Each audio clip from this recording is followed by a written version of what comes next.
tingaperekenso chitsanzo cha Mutharika. Kodi pakati pa GBP ya Bingu ndi apita idagwira bwino ntchito ndiite. Pakati pa GBP ya Bingu ndi apita idagwira bwino ntchito ndiite. Kutanthauza kuti apita inalephera eti. Ukasanga GBP ya apita yolephera nkomwe apita Mutharika nawonso ali nduna ya maphunziro tinali ndi mavuto academic freedom. University of Malawi anayiseka kwa nthawi yayitali. Ali nduna yoyang'ana zamayiko ena foreign affairs ndi mmene Cochrane died.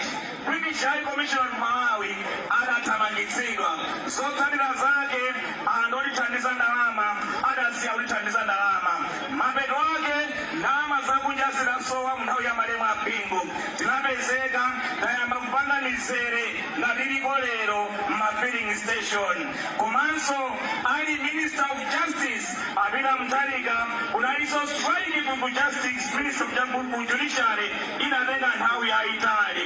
Chotero